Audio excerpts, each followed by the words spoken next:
Okay, hello business entrepreneurship class. This is Mr. Heel, and this is going to be a video lecture on chapter 16. It's going to be broken into two videos, 16.1 and 16.2. In chapter 16, called Production Management and Distribution, we have four objectives. We're going to be able to discuss how entrepreneurs develop new products, explain the product development process, explain what is involved in production management, and then describe the activities that are part of distribution management. Okay, so for section 16.1, we have fundamentally two objectives. Again, we're going to look at how new products are developed and then the development process itself. So, clearly entrepreneurs work with limited resources, and you know that, so they must find creative ways to develop and manufacture products or develop services. Okay, they need to look at things like outsourcing and need to balance the amount of investment they put into it personally with what they can get a better return, maybe doing things outside. So product development is a long process based on feedback from customers. You're going to be testing. So ultimately you want to get the product right. So we're going to be talking about product development and prototyping in section 16.1. So you need to know what that means.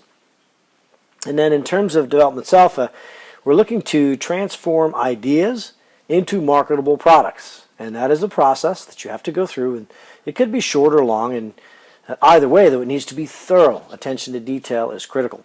So entrepreneurs must learn how to develop new products with limited resources and do it in a timely and cost-effective way. Okay, so first of all, let's talk about what product development is.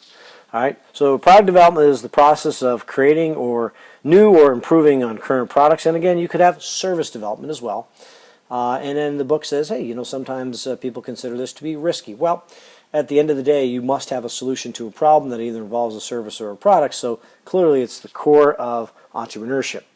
All right, so one of the things you can do is, if you don't want to do it all, you can outsource. And you remember that outsourcing is nothing more than hiring people and or companies to handle tasks that you or your business don't choose to do or cannot do yourself.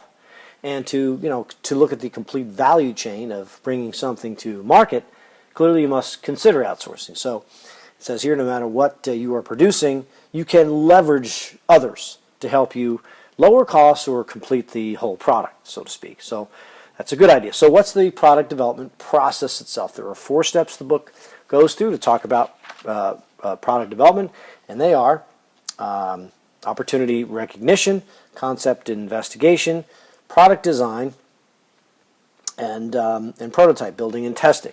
Okay, so if you sort of look at how that works, of course, the first thing you have to do is be smart enough to be tuned into the opportunities. And this is what we did twice now this year. We looked at design, and so you have to look at design from the fact of what kind of opportunities we have, and how we're going to exploit them. From there, you sort of study the market, right? This is the whole notion of feasibility or concept investigation. Do you have sufficient demand? And then if it feels like you can proceed, well, what is it we're talking about building? What's the product? So let's just start the design stuff. Write it out on paper, start to investigate some components.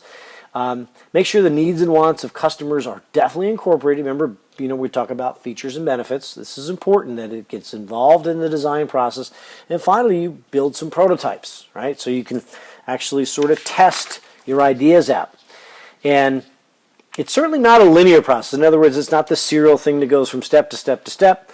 An entrepreneur may start developing a product and along the way discover something new that changes the direction of the development. So have that degree of flexibility and sensing and responding to what you find. Again, so it's not a linear thing. And then you may develop a prototype, right? This is a working model of something that may in fact be the end solution, but it's probably going to be something rudimentary at first, prototyping, see how it works, maybe even test it. It may not look like that final product, but certainly it should work like one, right? So it may look a little weird.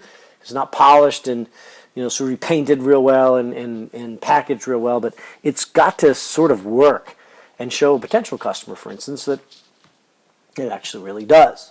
All right, so one of the things you want to consider then is getting it right the first time if possible. So once you're starting to prototype, you really are attempting to make it make it right as best you can the first time, because it's really, the book talks about 3 great reasons. Well, obviously the first one is cost.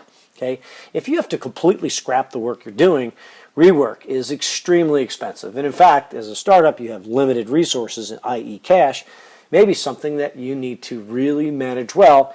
And so making sure that if there are delays, that you really study the reason why things aren't happening. Hopefully there won't be some other requirement from some other third party that's holding you back. It's one of the reasons why managing outsourcing is such a challenge. All right, the second thing to look at is the quality and marketability of the product. Okay, so if you consider up front how well things are designed, you should design in like quality and reliability. You should design in like how easily can it be manufactured. This is part of the design process. It's not like you design something in the corner, throw it over to some outsourcing firm that has to create it, and they look at you and go, that's impossible. We can't do it that way. Or if we do, it's going to be so ridiculously expensive. So you have to iterate on that. You have to make sure that you can actually design it for quality, reliability, manufacturability. And finally, you deal with the all-encompassing important thing is time to launch, right? And so if it's designed properly, and if you look at your plan, okay, your final product should meet the needs of the clients in a way that is time-based, right? We talk about time-basing things all the time. We talk about planning, we talk about ownership, we talk about execution, and time-binding things. So you got to make sure that you always consider, time to launch. Okay, so let's talk about sort of 16.1. You were supposed to understand how entrepreneurs develop new products. Well, once entrepreneurs recognize an opportunity for a product, right, they study the market to make certain there is sufficient demand. There's got to be sufficient demand. We know that. And you design a product on paper, on a computer, as some way to design this thing, incorporating the needs and wants of that potential customer, including input from the people involved in marketing, producing, manufacturing, financing, etc. You need that input so you can build something that's done the first time. And finally, you build this prototype and test the product with the customer. So that's how the